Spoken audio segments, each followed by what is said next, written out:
of SSPI in the first place, we can also help you with that. So there's a couple of links in the chat, and we welcome you to join our group. Under SSPI-WISE, we have a number of working groups ranging from networking and mentoring and sustainability to STEM education as well. Today's event is brought to us by the Mentoring Working Group, and we're thrilled to have Lori Garver here as our guest speaker, talking about her new book, Beyond Gravity, which has been quite the buzz, and really look forward to learning more about it and also having some of your questions. We are thinking ahead already, this new series of events. We have usually monthly events with SSPI-WISE, and our rhythm is every other month will be an open program like this. The next one is in November, which will be Ladies of Launch. And the other months will be our working group activities. So we invite you, for those SSPI-WISE members, to join us in October for our working group. And again, November is Ladies of Launch. So I think with that, we want to move on. Less talking from me. So I'm going to turn it over to Wendy Newman, who's Vice President of Marketing and Communications at SpaceLink. She is the chair of our SSPI-WISE Mentoring Working Group, and she who is sponsoring the event. So I thank her and Andrea Malader also, who will be fielding our questions, and the entire Mentoring Working Group for organizing. So with that, I'll turn it over. Lori, look forward to it. Been a longtime friend, colleague to me and many of us on the call, and look forward to hearing your extraordinary story. Over to you, Wendy. Thanks, Deborah, and welcome everyone. I'm so honored to introduce Lori Garver, who is an amazing role model and trailblazer for women in the space industry. Lori was Deputy Administrator of NASA from 2009 to 2013, and she is the author of a fascinating memoir, as Deborah mentioned, titled Escaping Gravity, My Quest to Transform NASA and Launch a New Space Age. And she really did that. For those of you in the satellite industry, you might note that Lori is going to be a keynote speaker at Satellite 2023. So you can look forward to seeing her in person at the conference. To give you some background, Lori began her career as an aerospace industry policy analyst. And she brought her policy background into roles as a business leader, advisor, and founder of philanthropic organizations. She is now founder and CEO of Earthwise Alliance, which is focused on improving policy and technical solutions that use space data to address the climate crisis. Lori has a long list of impressive pursuits. She is a senior fellow at the Belfer Center for Science and International Affairs at Harvard's Kennedy School. She is an operating advisor at Bessemer Venture Partners. She's a member of the board of directors at Hydrosat and an advisory board member at Worldview. Lori co-founded the Brooke Owens Fellowship, which provides paid internships and executive mentorship for exceptional undergraduate women and gender minority students in aerospace. And she serves on the selection committee of the Pritzker Environmental Genius Award. As a devoted mentor and advocate for women working in the aerospace industry, it is especially fitting that she's joining us today to address SSPI-WISE. Lori, thank you so much for being here with us. So before we get started, I just want to remind you that if you have questions for Lori, you can put them in the chat, address them to Andrea later, and we'll take time to respond to audience questions a little later in the program. So to begin at a high level, can you share your perspective on what is unique about being a woman working in today's aerospace industry? Sure. Well, thank you for having me. Thank you for that introduction, Wendy, and good to see you, Deborah, all of you on the line. I mean, this is a question that most of us could answer, right? I mean, being in the aerospace industry, thanks to lots of you, founders and leaders of this organization, has evolved over time. as an early career person, there were fewer of us. I was an early member of Women in Aerospace and always have looked up to those women who founded that organization as well. But as my career advanced, I think being a woman became a more of an issue than in my early career, actually, because for me, it wasn't till I got to a point in my career where my decisions had an impact on other people and they didn't agree with that. It was a little harder to take, I think, from a woman. In my case, this is also hard to separate from not having a technical background, and people could question my views more easily. But I was never asked to do anything technical in these jobs. They were, for the most part, policy jobs. And I think being a woman in aerospace is like it is in other fields where there are fewer of you. It's important to support each other. It's important to mentor so the next generations have less of a challenge when they are in these roles. But in general, I'm pretty optimistic. I think women have so much to offer this field. We are, in general, big picture people, and there's no bigger picture. So it was interesting to read the way you framed your story. Can you talk about the book in the context of the messages you want an audience of next generation women working in space to take from it and how you would like to influence their careers? Sure. The book is called Escaping Gravity for, of course, its double meaning. We escaped gravity and do almost daily now, it seems, by really aligning our vision and working hard, groups of people working hard to achieve something. And in my view, that's what it takes to achieve anything. And the gravity of our situation today, a combination of effects of society, things like climate change, and of course, the backlash a bit against diversity and inclusion. I think the gravity of our situation is all something we need to escape.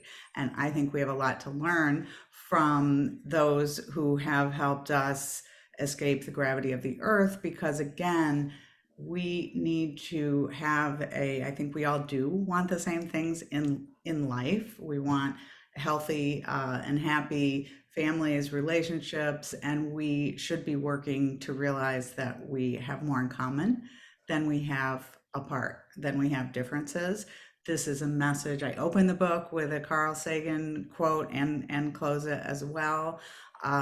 There is a chapter dedicated to turning wrongs to rights, which is focused on equity and diversity and inclusion. But overall, the book is a story about trying to do something that isn't popular. And I happen to be trying to do that as a woman.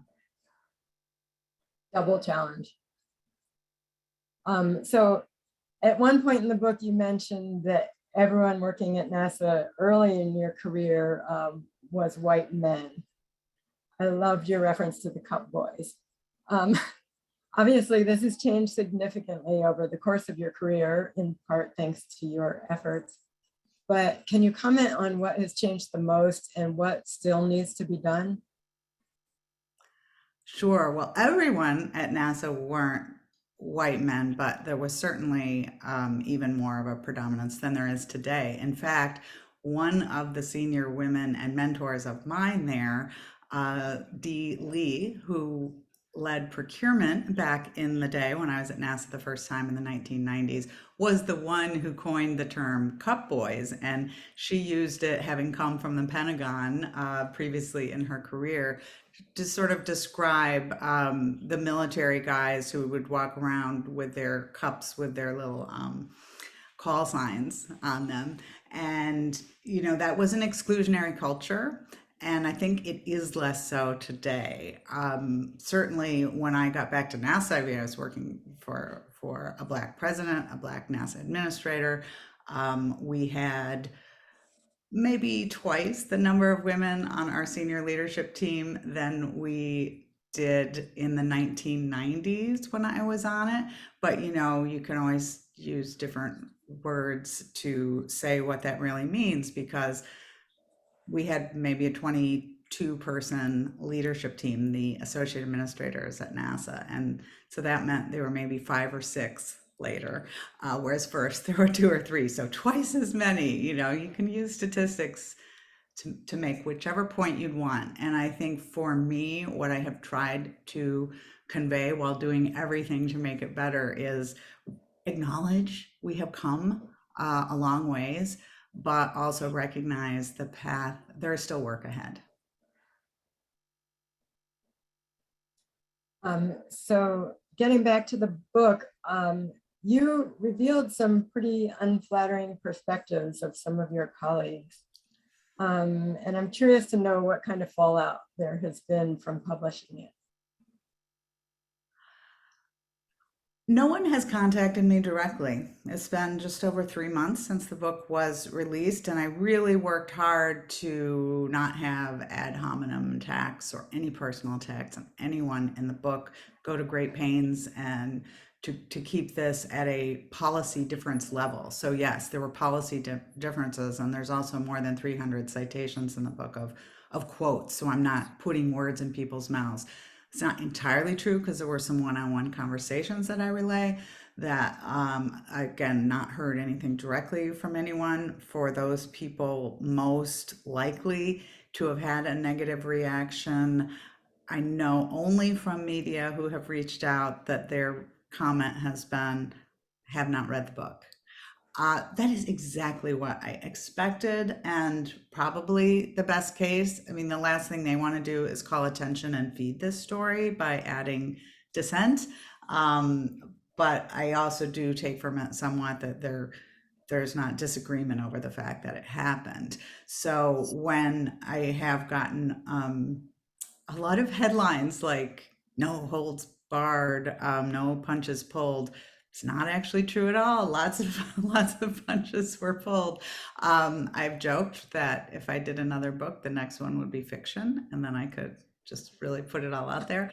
I don't intend to do another book. Sometimes I go like it to groups like this where there's really, you know, a meaningful dialogue, and go into more of some of the things that I didn't feel were appropriate to put in the book per se. But there has not been fallout. It's been more well received than I could have imagined. I did lose sleep before it came out. You worry about a number of things because it's a memoir, so it's putting yourself out there. My family had, of course, read versions in advance and so forth, but it's a very personal story, and I am in this community. I've made decisions in my career that are aligned with my personal convictions versus sort of I want to get that next job, and the book just reinforces that. Yeah, and I liked how at the end you really explained this is a memoir. It's my personal experience, and that you're not trying to target anybody. You took such a bold stand on support for commercial innovation. What do you think about the progress that has been made? If it weren't for billionaires like Elon Musk and Jeff Bezos, would we still be where we are today? Yeah, that is an excellent question. And I do in the book, again, really try to be crystal clear that this transformation, because it's called Escaping Gravity, this subtitle is My Quest to Transform NASA and Launch a New Space Age. And that is something the publisher writes, it turns out, and I wanted it to be the quest, not my quest, because a lot of people share in that quest. But the truth is, there wouldn't be much transformation going on without SpaceX. And I happened to just be there yesterday for the first time in a few years, and it is overwhelming to see. I was in Hawthorne. What it really takes and what is being accomplished. You know, we see these launches every week or so. just to imagine how many engines each of those vehicles have, and they're being developed and refurbished. The Star Base, where I have not been, the Raptors and engines for it are also developed in Hawthorne. You've got the Dragon, both the crew and the cargo, and the Falcon itself. There's extended fairing for the upcoming Gateway launches. I mean, it's overwhelming, and there is in many ways more. I ran into Isaacman, who is the funder of Inspiration 4 yesterday, and he asked me, did you envision it happening this fast? And I said, for years it seemed to happen slowly, only because lots of us have been doing this since the 80s and 90s and really saw commercial space as the obvious future, following on with commercial satellites and so forth. But once it started, and certainly the launching of astronauts 2 years ago, it's gone much faster than I could have imagined. To have a fully private flight in Inspiration 4 with no government involvement already was amazing. I think the suborbital Blue Origin, Virgin Galactic, again, took so much longer than we thought. But once at least Blue Origin started flying, that was happening more often, I think, in the first year than I thought. This is all, of course, day to day, and I don't know how long they will stand down. It's been a long time since Virgin Galactic had their flight with Sir Richard Branson and our friend Sarisha Bandla and other people. But really, the progress, I do believe, would always be made without the billionaires in the 1990s when Dan Golden started these policies. Lockheed Martin won the competition for a fully reusable. They were trying to do single stage to orbit vehicle. Deborah, who kicked off this call, was leading Kistler, who had a very good shot and under different financial circumstances would likely have led this effort. Boeing is very likely going to come on with Starliner, and Sierra Nevada with Dream Chaser. So it isn't at all just a billionaire success, but SpaceX, you just cannot ignore their leadership and how much they have driven this progress.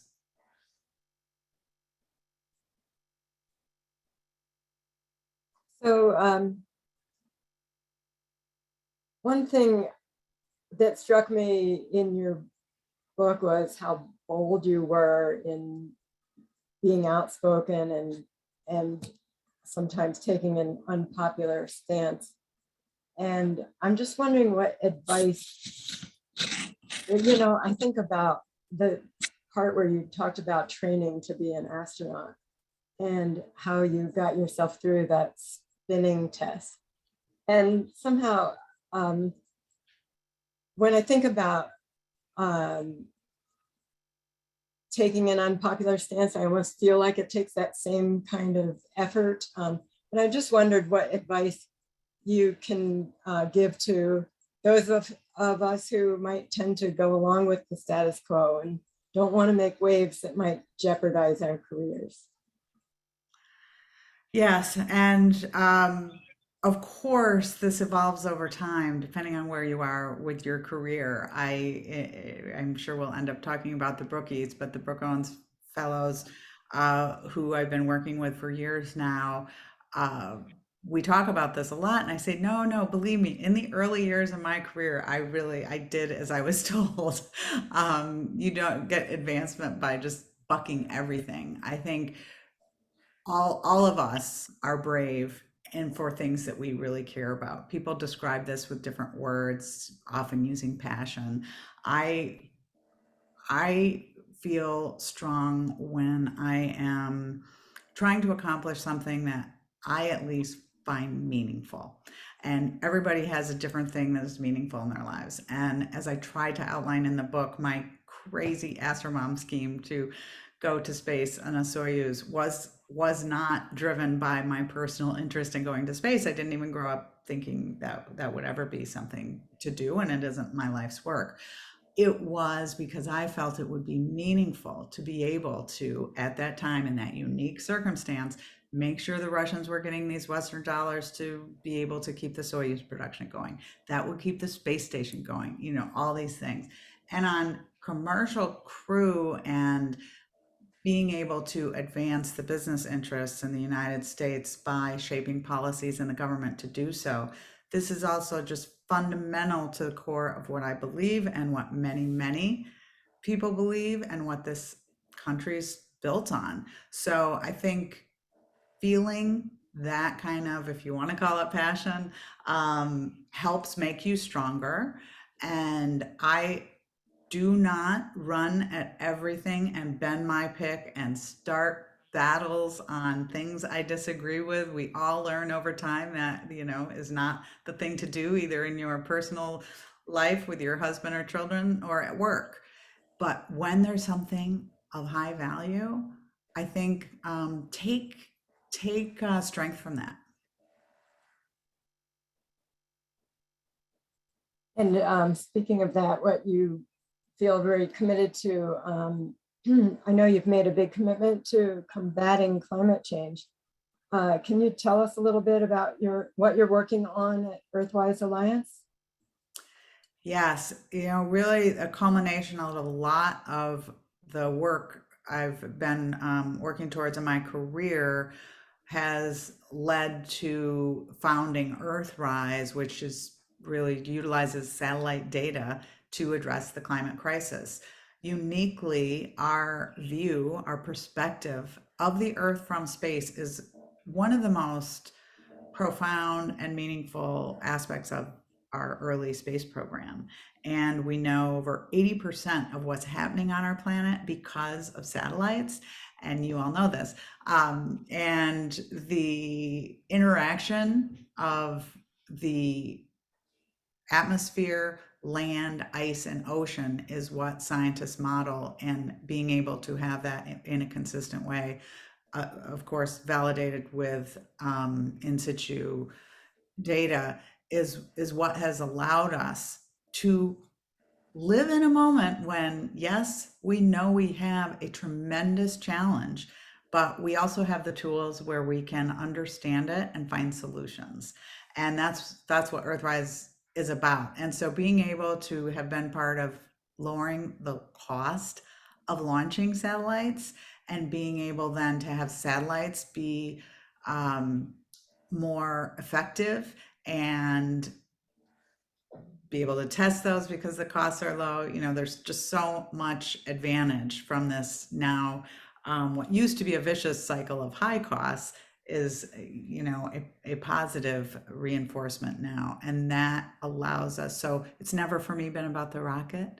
It's always been about what we launch and what we can do with the thing we launch. And a big, big benefit of having a space program is being able to look at Earth and understand, I mean, the science is the science, and we are heating our planet. People are suffering. And if there's something we can do, which there obviously are, to mitigate the suffering, put in adaptation measures that will stave off additional suffering and death, and then also leading to mitigation with some of the GHG measurements from satellites. There's just a lot of progress being made, and things that I think our community can really contribute even more, but already has contributed a tremendous amount. So maybe we can pause for a moment here to respond to questions from the audience. Andrea is moderating the Q&A, so if you have questions, please send them to her in the chat. And Andrea, are there any questions from the audience? I think I'm allowed to unmute myself. I'm one of the few people who's allowed to do that. We have a couple of questions, and they're two sort of related questions, actually from the same person, but posed separately. And Lori, they have to do with what NASA is doing. So I don't, the extent to which you can answer these in terms of NASA, having not been there for a while, I'll leave that to you. But it has to do with what NASA is doing to both explain to the public what they do and how they can do a better job of that, and what they're doing to support teachers and others to promote STEM careers in the students. This person noted, for example, that the UK says it's going to need 30,000 people in the space industry because their space industry is growing. Now, obviously, that's not NASA's job, but what do you think the industry, government agencies like NASA or the industry can do to better inform people about what their work is and to help teachers lead the next generation into these careers? Sure, this is a fascinating topic to me, and something early in my career I spent a lot of time on. The National Space Society's public education group, and I chaired the education and public outreach committee of the IAF for 6 years early in my career. When I was at NASA, we had I thought, a very strong leadership team that helped tell the NASA story. And then also on education, it was when I think there is a lot of debate about how much of this is, as you say, NASA's job versus Department of Education. And then of course there's an overlap with, is this propaganda or is this education? And these are all, now as an observer, as you know, things I think we've walked a different path on. In general, I think it was progress when we added, within a lot of the science missions especially, for you to even get the contract, you had to have a public education program baked into your proposal. And some of those have been really productive and creative. But I also think there is an element that we have to watch out for, because if you look at other government agencies, they don't love big budgets to sell their programs to advertise. And NASA does not have the authority to advertise. Only the Department of Defense does for recruitment of our armed forces. But NASA, of course, social media has changed everything, has found a way and does spend quite a bit of their programmatic dollars on what they say is education, that sometimes I feel has gone into not just advocacy, which again, these are people's tax dollars. You just have to keep remembering it's very different than in the private sector, where it's totally appropriate for companies to spend their own funds on marketing. The government shouldn't be marketing to its own people. And as far as helping to recruit people to the STEM fields, I also, yes, I do have lots of opinions. I have one child in the STEM field and one who's not, and the musician says, who the heck ever decided you had to be in STEM to add value to the nation, right? You got to keep that in mind. And so we say STEAM, but then okay, then it's, what is the goal? I think that science, technology, engineering, and math have become more popular in those areas. More people go into them where there is a deep connection to how they help solve problems. If you look, and I think this is an issue related to gender, that we have more, I think, at least an equal number of women in medical school as men. And this has been the case for a very long time. That is not the case with engineering. Some of the sciences I think most of the sciences have a larger percentage of female representation. And I think that is partly aligned with, we have not explained well how engineers really are required to advance important goals for this nation. I think the role of climate at NASA is one we should promoting more, because I see future generations being much more concerned about that. Our generation grew up, mainly the boys, but wanting to build a big rocket because they saw these big rockets go to the moon. NASA's still got that goal, but I'm not sure that's the most motivating thing to the future generations, a diverse group of folks who would like to have careers based on how they can help solve today's challenges. And that's what I think, if we were doing and aligning our programs in ways that truly showed value, we wouldn't be as concerned about propaganda, and we wouldn't have to fund programs to have kids be interested in this, because they would inherently be interested. Actually, I did a thesis many decades ago about women in medical school and law school and how it had changed or not. And from the 1880s to 1970, there was virtually no change. And it was only after 1970 that more women went into medical school and to law school. So anyway, we had a question from Natalie Vilches, who's one of the Brooke Owens fellows this year. And she wanted to know what made you take the decision to write the book, and how was the journey from having the idea to actually getting it published? Yeah, when I left NASA in 2013, I knew I had some insight into a really important part of the space program that not a lot of people had. And so I pretty much at that time, I thought about writing a book. Various journalists had asked for my notes and records because they were writing about it. And I decided, well, while I worked with people like Christian Davenport, who wrote Space Barons, I didn't give everything, because I knew I had a unique story to tell, and it should be in my voice. I probably without COVID wouldn't have really gotten it done. And I spent about 2.5 years, a lot of time writing. My process was unique. I did involve, as I say in the author's note at the end, Michael Sheets, a journalist early on. We did a year of weekly calls talking about the structure, and he was a huge help. But ultimately, it became a memoir. And at the beginning, it was more of, I'm going to talk about this space policy thing that happened. Through writing, it could only be done in the first person. These are, as you said earlier, in many cases, my opinions, my views, and I don't think everyone needs to share them exactly. But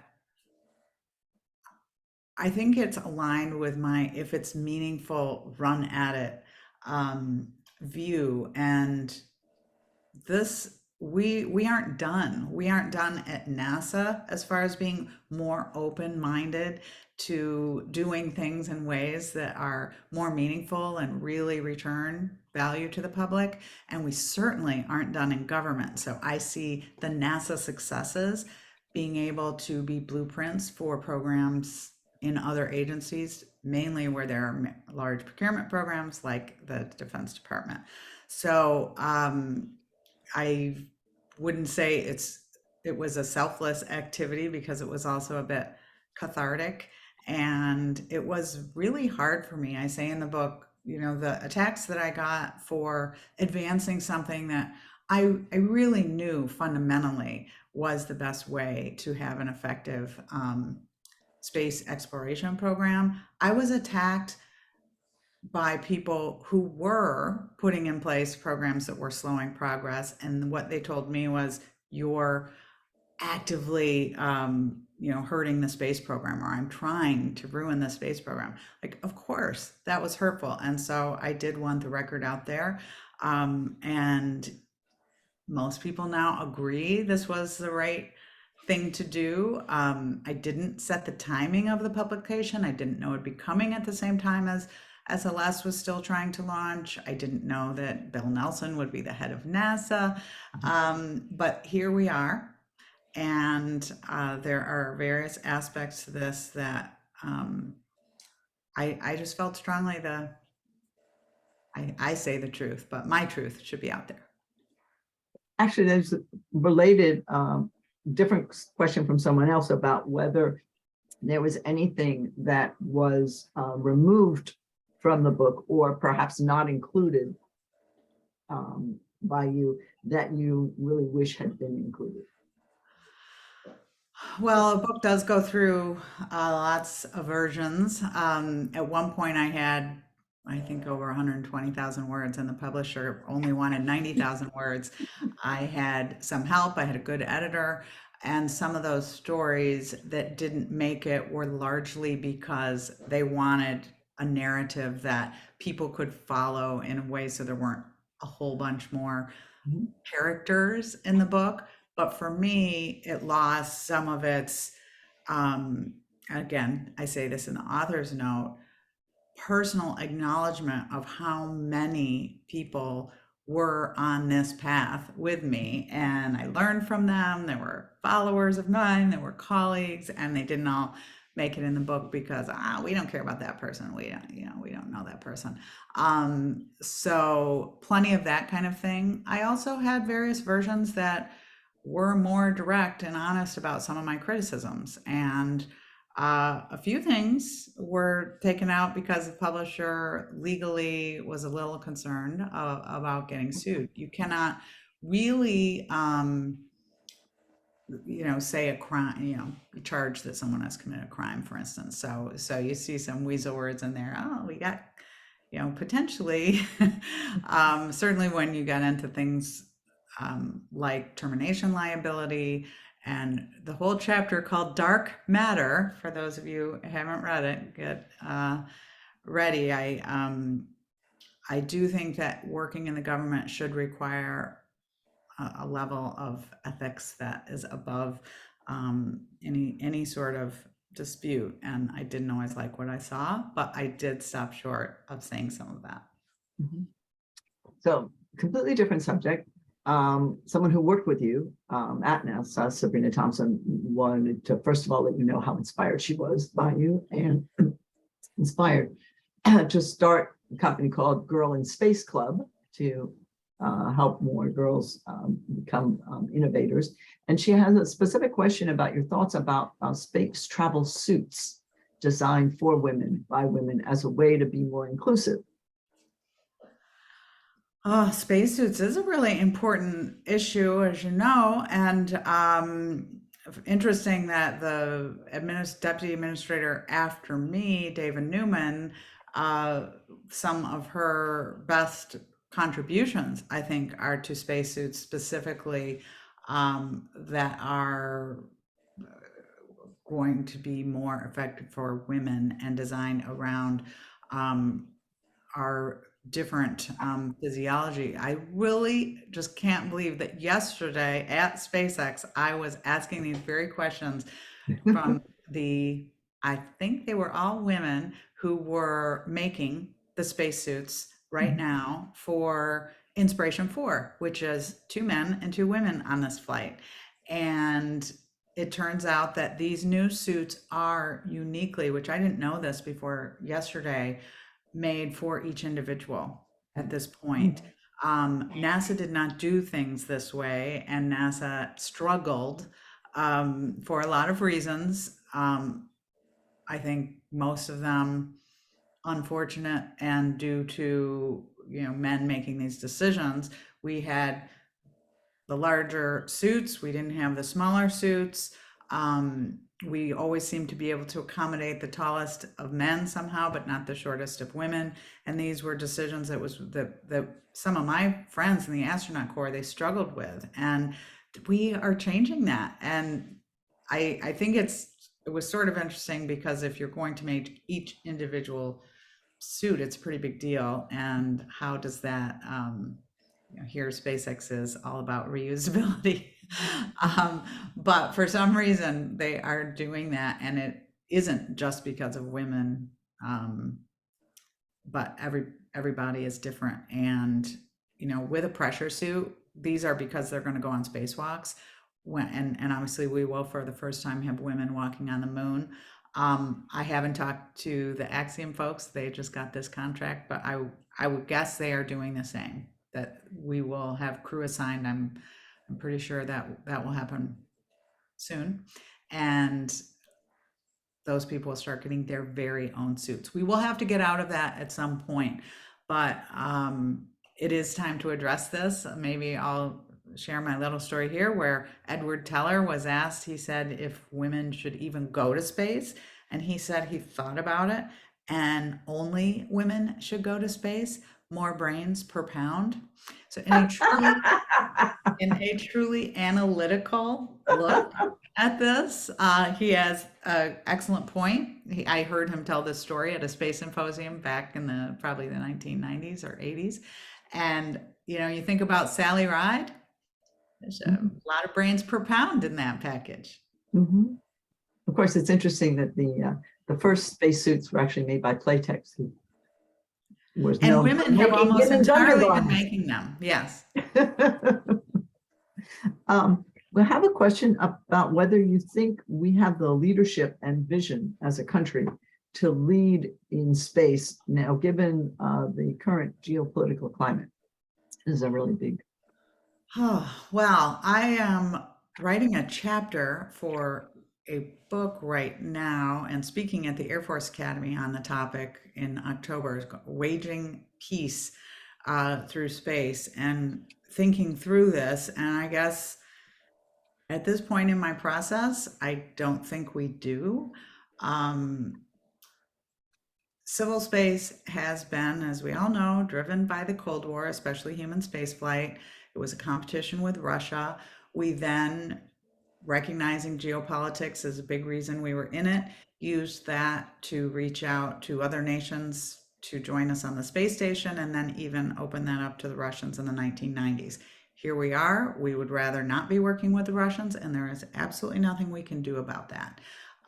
Did our reach out to the Russians cause us to, effectively keep their aerospace workers employed in ways that weren't fighting wars? I mean, that was our goal. We wanted to be the swords to plowshares kind of thing. Perhaps it did, but we see now, of course, and it should have never been expected to, keep the peace in ways like, well, Russia's going to be on their best behavior because they wouldn't want, their couple of cosmonauts on space station to, I don't know, suffer the indignity of being there when Russia's seen by the world, as a bad actor today. Didn't impact it, obviously. So I think the way that civil space and how we have led, and uniquely commercial space and SpaceX, have really helped our ability to, I don't know if it's wage peace or war, but to outcompete at least China and Russia, are real adversaries today.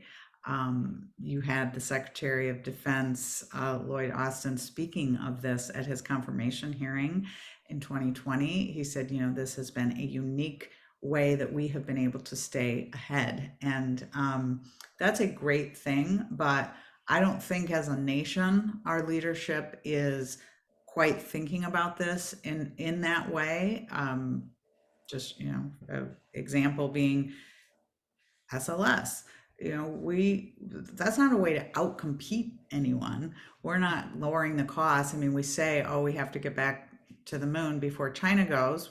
We've been already, but more importantly, I would say is how we do it, and doing it in a way that truly is sustainable and truly does create an economic benefit for the country. Those are the things that we should be thinking of when we're talking about being true leaders, and we've got a ways to go. And how do you think the Artemis Accords fit into that? I've been supportive of the Artemis Accords. There's all goodness. Lots of us have been running at this for a while. I think it's positive to have more countries making these general agreements, but they aren't at a level of enforcement. It's a feel-good thing, but positive. That's my view.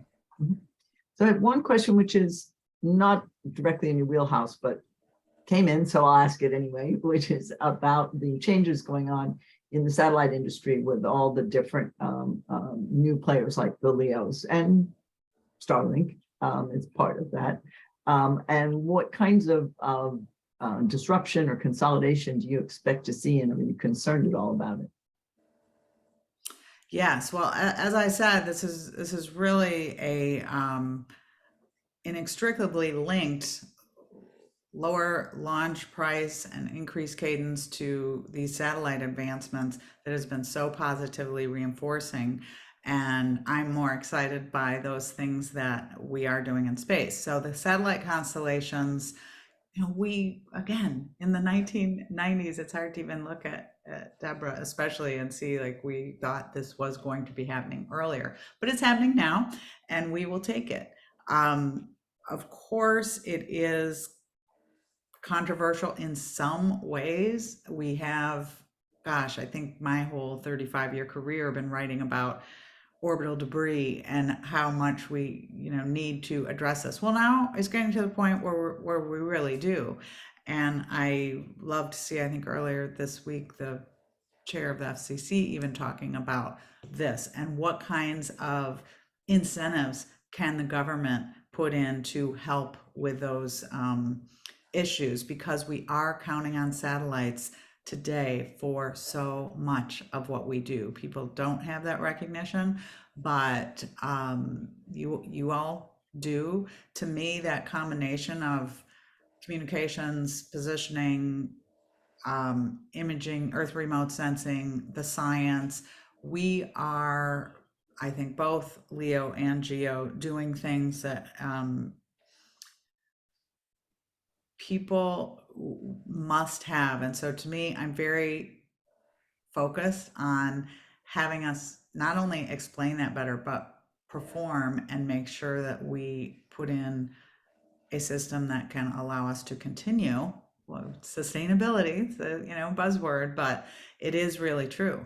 And all of us in this business have seen it grow and grow. So that's of great concern, along with all the positives from the things that we are doing today that are helping in so many ways. So two more questions. One, which is the SLS really just a prestige project versus the practicality of satellites? Oh, I don't think it's either. It's certainly not going to help with satellites. It's not got any capacity to do that. Initially, when NASA and the Hill and the industry were trying to sell it, they did say things like that, it's going to be used by the military. We said it would launch all kinds of things, but that was never going to be the case. The way it was developed, maybe in people's minds who developed it, thought it was prestigious, but it is the opposite of prestigious at this point, to have spent so much money on something you can't launch very often. And that I think the prestige in this nation has come from in space, these other things we're talking about, the ability to outcompete. I mean, just think about it. In the 2000s, early 2000s, late 90s, we had lost the entire launch market for commercial satellites to the French, China, and Russia. And we're the leaders in that now. That's a huge benefit to our economy. Those are the issues that are tied to prestige. I think humans in space is absolutely prestige, and humans are in space today because of SpaceX and hopefully also soon Boeing and others. But going back to the moon is a goal that I personally support very strongly. And of course, I love the name Artemis. I love that we're sending a diverse group of folks next time. I think that the way we are doing it should have been focused, and probably will evolve to this. We'll have to, doing it in a way that truly shows leadership and prestige, and therefore is sustainable and allows us to go even further. And question of what, and this kind of takes us back to the beginning, what would be the 2 or 3 most important things you think that we can do to help women in space continue to grow in numbers and continue to reach higher decision-making positions? Yeah, so all kinds of things with the pipeline, the Brooke Owens Fellowship that I mentioned, probably most people on here know, but we, in our earliest years, which we founded in 2016, first class in 2017, offering mentors, many of you on this call, ability for each fellow to have a paying internship at a great aerospace company, and then also creating a cohort through a summit and having a lot of interaction with these now women and gender minorities in our class. We have 50 a year, but we had over 1,000 applicants last year. Wow. So our first year, this is our 6th class. We had, I think, just over 100 applicants. So part of this is just filling that void and showing it. For so long, I'm sure you guys remember this, we were told, well, women just aren't that interested in space. Like, I mean, I was all about proving like, that's just not true. You got to go where they are. And we didn't even have any budget for promotions or advertising. And now our alumni, more than 200 of them, have taken this on. We founded the Patty Gray Smith Fellowship modeled on this, where Black collegiate students are not applying at those rates, but really by percentage of the population even. But we had 40 Patty Gray Smith Fellows this year, same as last year. There have been, I think, a lot of great programs taking, I think, scholarships and fellowships in an earlier phase. We all know that a lot of these decisions are made earlier. So I buy into all of the data that shows we need junior high programs on up, high school, college, and early career. And you mentioned one near and dear to me, which is getting more of those diverse views in leadership positions. And you can't just bring in a bunch of people and not promote them. And so we track our Brooke Owens Fellows and Patty Gray Smith Fellows.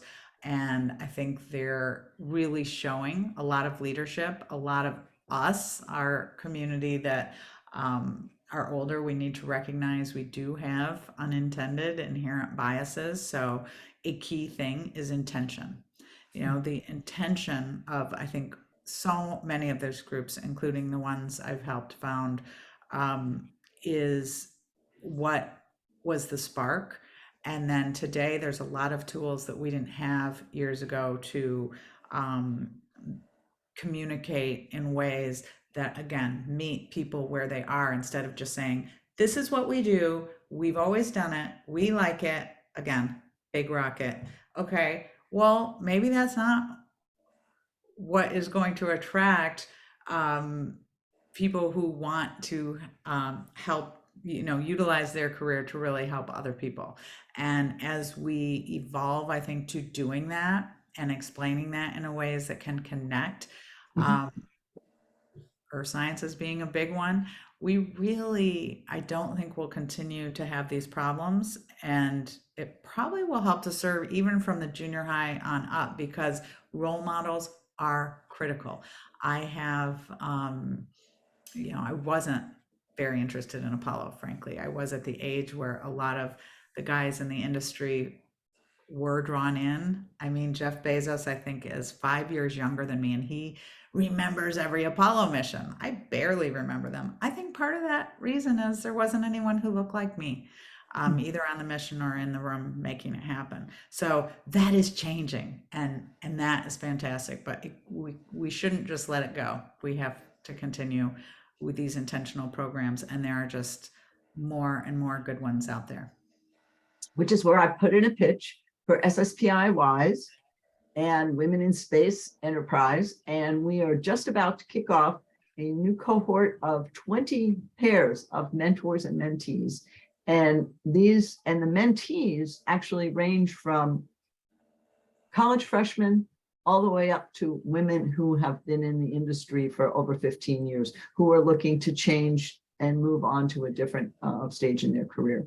So it's just bringing everybody all the way up. And we have technical people, engineers, astrophysicists, and also lawyers and policy people and marketing people and just a whole range. So that's the pitch for SSPI-WISE. And Well, that is fantastic. And I cannot say enough about the aerospace community's response to these fellowship programs either. I mean, we have long lists of hosts on waiting lists and the mentors.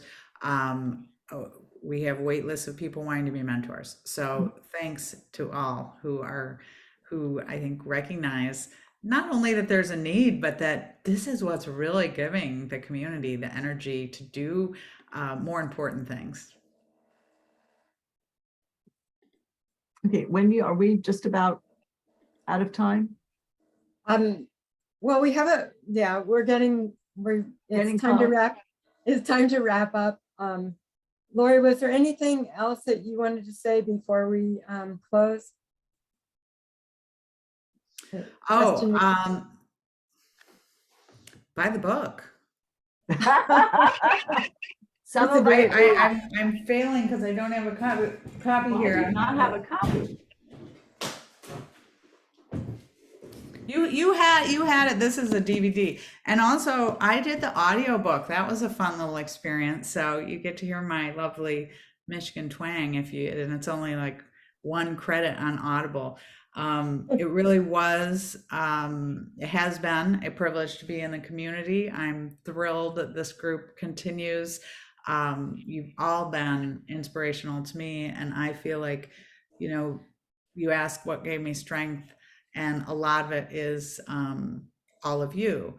You don't do these things alone, and I knew, being both, I think, the lead on the NASA transition team for the Obama administration and then the #2 person at NASA, especially with my background, not, being an engineer, scientist, growing up in the Midwest, didn't have any family in this. I knew it was really an alignment of the planets that was unique. And the perspective I brought was different, but that is the exact same thing we get from space, is a different perspective. And we see how that can be meaningful. So those of us who offer a different perspective should, I think, always recognize that, speak up, even if you're the only woman in the room. Find that courage, and a good way to do that is recognizing there's people there who support you. Oh, great. Lori, thank you so much. It has been an honor to have this conversation with you. You are an inspiration to all of us, and I think your message will continue to resonate for many of us in the future. Thank you also to our audience for joining us this afternoon and for your thoughtful and engaging questions. So before we sign off, I want to mention that our November open event is a panel discussion on women in launch that's led by the SSPI-WISE STEM outreach group. And it's easy to become a member of SSPI-WISE and to participate in the working groups. You can go to the SSPI website to learn more. So with that, I wish everyone a good afternoon, and I hope you will join us at future SSPI-WISE programs. Thank you all. We're going to be signing off, and I'm going to give us a countdown so it's not so abrupt, but here we go. 5, 4, 3, 2, bye-bye.